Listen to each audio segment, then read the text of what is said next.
Et nous enchaînons à présent avec Enjeu patrimoine, un enjeu patrimoine consacré à la thématique de la cybersécurité. L'année 2020 et l'année 2021 ont vu la généralisation massive du télétravail et avec cela la création d'un nombre de failles informatiques sans commune mesure, ce qui a mécaniquement conduit à une forte hausse du nombre de cyberattaques.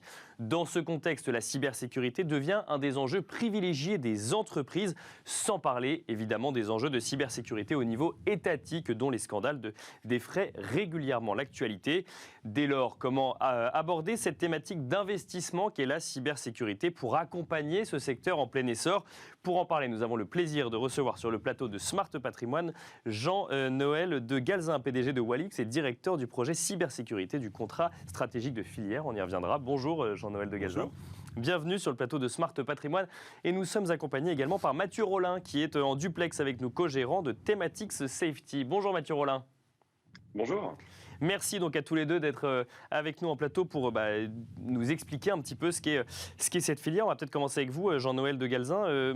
Le secteur de la cybersécurité, je le disais en introduction, on en parle après 2 années qui ont vu des changements drastiques de comportement finalement des utilisateurs et des salariés au sein des entreprises et donc des hausses d'attaques sans commune mesure et notamment d'attaques dites de phishing.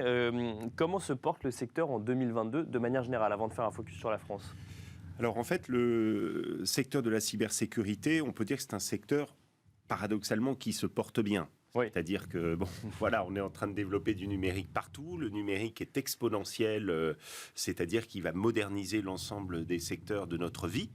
De notre façon de travailler à distance, notre façon de communiquer, Bien sûr, de garder ouais. le lien social ou professionnel pendant, par exemple, les périodes de pandémie qu'on a passées, la façon dans l'industrie de produire, de faire en sorte d'optimiser l'efficacité énergétique dans tous les domaines ou la façon dont on distribue l'énergie au plus grand nombre.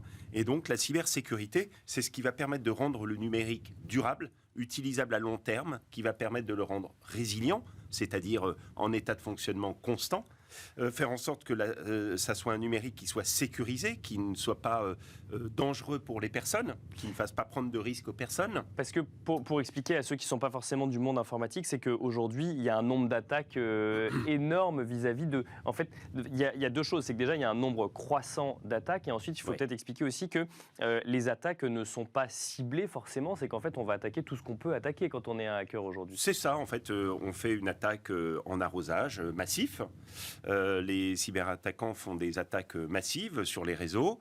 Et tous ceux qui ne sont pas suffisamment protégés reçoivent finalement des virus. D'accord. Et ces virus qui sont par exemple des ransomware, des malwares, qui sont aussi maintenant ce qu'on appelle des wipers depuis le début de l'année et qui vont crypter l'ordinateur, crypter les données, demander des rançons, détruire carrément les données. D'accord. Qui vont permettre à un cyberattaquant de prendre le contrôle à distance d'un ordinateur, aller fouiller dans le réseau d'une entreprise et récupérer des données, publier ces données et donc détruire la réputation d'une société. Donc, ce sont des attaques qui peuvent causer énormément de tort et on estime qu'en 2021, ne serait-ce qu'en France, il y a eu 4 fois plus, par exemple, de ransomware qu'en 2020. Donc, c'est un phénomène en exponentiel. On estime à peu près 16 milliards le coût de la cybercriminalité, pour vous donner un chiffre, en 2021. D'accord. Et ça va doubler d'ici 2025. D'accord. Et donc le coût cumulé des entreprises et des États vis-à-vis de l'arrêt de leur activité potentielle ou de ce que cela ou des vols. coûte ou des vols. D'accord. Exactement. Donc c'est considérable. C'est devenu, selon PwC, qui a fait une étude là-dessus auprès des chefs d'entreprise du monde entier, c'est devenu, en début d'année, c'est devenu le premier risque pour les entreprises, pour les chefs d'entreprise, le premier risque qui pèse sur les entreprises. Donc c'est quelque chose qui est absolument indispensable au numérique, comme les freins sont indispensables à une automobile. J'allais dire un vélo, mais une automobile, pourquoi pas aussi.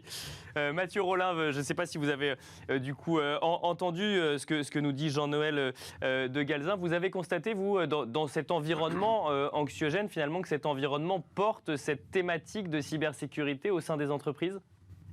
Non, absolument, je partage l'analyse de M. de Galzin. En effet, on voit que toutes ces questions de cybersécurité deviennent absolument centrales pour les entreprises.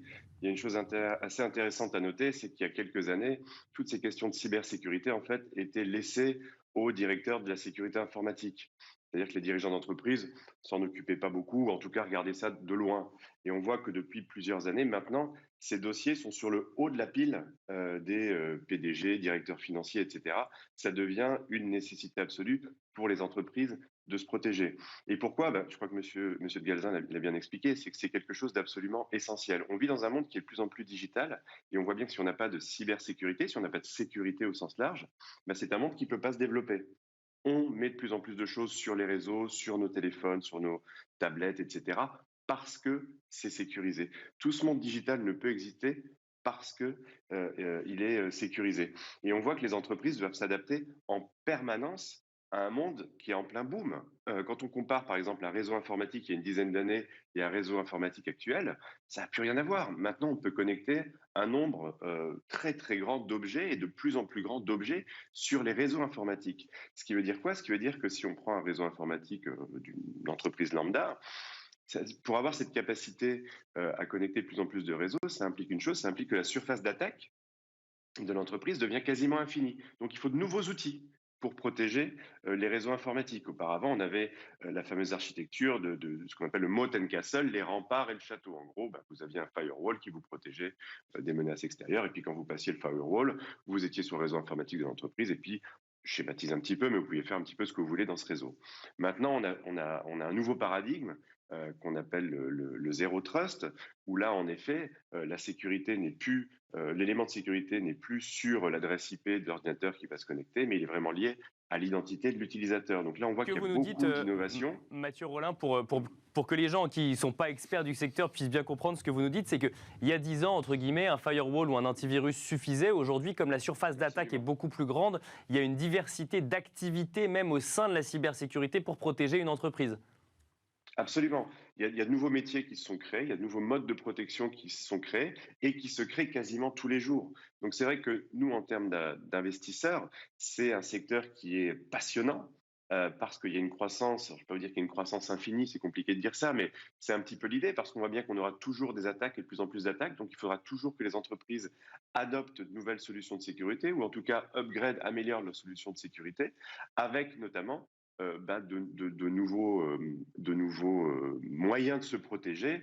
On a les endpoint protection, on a tous les nouveaux modes de connexion. Il y a beaucoup de choses qui sont faites sur l'identity management. Enfin, voilà, il y a beaucoup de jargons qui paraissent un petit peu barbares, mais qui représentent en effet de nouvelles façons ultra sophistiquées de se protéger. Et ça, c'est absolument indispensable. Jean-Noël de Galzin, oui, je pense que je rajouterais même à ce que vous êtes en train de dire qu'en fait, la cybersécurité, c'est quelque chose qui protège. Traditionnellement, on parle d'ailleurs de sécurité des systèmes d'information, au départ, comme ça vient d'être dit.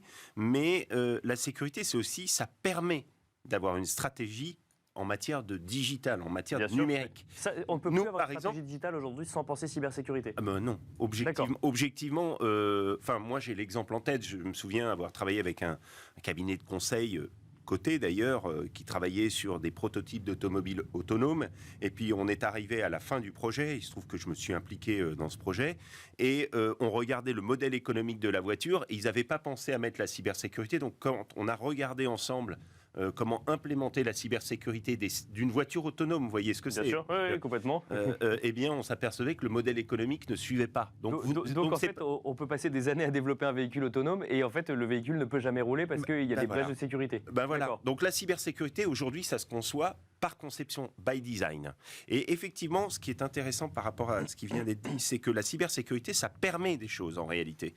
Par exemple, nous, Walix, on est spécialisé dans les sécurités des accès.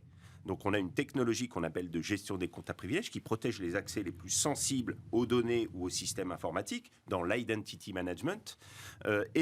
C'est une technologie que l'on met au service des directions informatiques pour sécuriser leurs accès, pour piloter leurs accès. Qu'est-ce que ça leur permet de faire? Ça leur permet de reprendre le contrôle de leurs accès dans un monde qui est de plus en plus dans le cloud, donc de plus en plus diffus pour le commun des mortels. Donc eux gouvernent mieux leurs accès, pilotent mieux leurs accès et donc ils peuvent ouvrir des accès et rendre leur société plus agile, justement, plus compétitive. Jean-Noël de Galzin, si on fait le lien du coup avec le côté investissement, donc on a parlé des besoins des entreprises. Est-ce que vous avez vu du coup, vous êtes à la tête de Walix, vous venez nous expliquer ce que ça fait, une augmentation, par exemple, du carnet de commandes ou une augmentation de ce sujet dans les échanges avec les entreprises? Est-ce que, du coup, les entreprises spécialisées en cybersécurité bénéficient, entre guillemets, de cette vague dans un contexte toujours anxiogène, hein, finalement, dans le cadre de cybersécurité?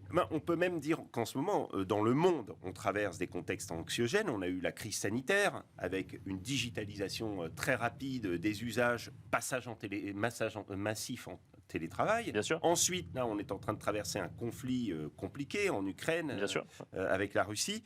Eh bien, effectivement, la cybersécurité, c'est un marché qui continue à se développer. Parce qu'en fait, il faut protéger les usages de numérique parce qu'on a besoin de plus de numérique chaque jour. On déploie plus d'objets numériques tous les jours. Donc oui, il y a des carnets de commandes qui se remplissent, des marchés en croissance de l'ordre de 20%. Globalement, le marché de la cybersécurité croît de 20%. C'est plus de 2 fois plus que le marché du numérique en tant que tel. D'accord. Donc, ça va très rapidement. Et donc, les profils de nos sociétés de cybersécurité sont des sociétés qui ont à la fois un potentiel intrinsèque de marché très important dans le monde entier, dans l'ensemble des régions du monde, mais également sur des verticales marchés qui ont un besoin indispensable de se protéger à court terme pour pouvoir continuer à fonctionner. Je vous propose d'entendre votre vision, Mathieu Rollin, et après on fera peut-être un focus France avec vous, Jean-Noël de Galzin. Mathieu Rollin, quand on est investisseur, donc comme vous, hein, sur un sujet sécurité au sens large, mais donc avec un biais forcément cybersécurité, on investit dans quoi concrètement? Je regardais, il y a des ETF qui ont très bien fonctionné sur l'année 2020. L'année 2021 a effectivement un peu plus temporisé. Pour le coup, quand on est investisseur, qu'est-ce qu'on fait concrètement, Mathieu Rollin? En fait, nous, ce qu'on va essayer de faire au travers de notre fonds thématique Safety, c'est d'aller chercher les entreprises qui vont proposer des solutions de cybersécurité de demain. Parce que, comme on le dit depuis le début de cet entretien, c'est que c'est un univers qui est en mutation permanente où aussi les pirates informatiques sont très innovants et donc il faut en permanence aller trouver de nouveaux moyens pour se protéger, que ce soit pour les individus, pour les entreprises ou même pour les gouvernements. Et donc nous, notre rôle, ça va vraiment être d'aller chercher, je dirais, les petites pépites qui vont aller proposer les solutions de cybersécurité de demain. On voit qu'on a un marché où l'offre d'investissement, en tout cas, où l'univers d'investissement sur la cybersécurité est très large, où on a à la fois des acteurs historiques qui ont peut-être plus de mal à innover, mais qui sont des acteurs qui génèrent beaucoup de cash, etc. Donc ça peut avoir un intérêt pour des investisseurs, mais c'est vrai que nous, on va préférer se positionner sur les acteurs beaucoup plus innovants. Donc on n'investit pas que dans des grosses entreprises américaines, c'est ce qu'il faut comprendre, Mathieu Rollin? En effet, on voit que la croissance, on voit que le dynamisme, et on voit que les gagnants de demain, pour le moment, sont plutôt des petites et moyennes entreprises qui, justement, ont cette capacité à se développer très rapidement, très fortement. Certaines ont même créé de nouveaux marchés parce qu'elles ont créé une solution qui n'existait pas, donc elles vont créer des marchés et avoir une position dominante sur des marchés, ce qui nous donne, nous, des caractéristiques d'un point de vue investissement très intéressant parce que c'est une position dominante sur un marché, c'est beaucoup de pricing power et c'est une capacité d'innovation très forte parce que la valeur est véritablement dans l'innovation. Jean-Noël de Galzin, donc vous disiez également que, en réaction à ce que disait Mathieu Rollin, que ces grosses entreprises consolident parfois le marché. J'aimerais, il nous reste un peu plus d'une minute, faire un petit focus sur les entreprises françaises. Donc Walix est coté donc du coup à la Bourse de Paris. Si on veut investir aujourd'hui dans la cybersécurité en France, il y a une offre pour les investisseurs aujourd'hui?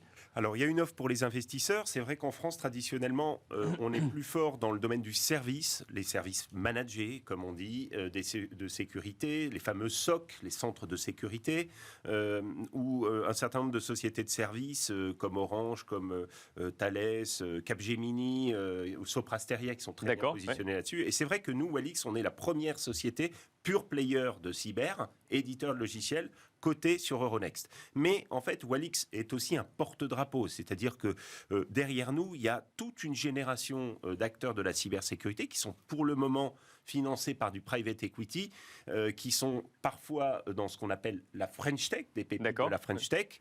Comme, pas encore accessible au grand public, mais en construction. C'est ça, et c'est pour ça que c'est un marché qu'il faut regarder, parce que la France...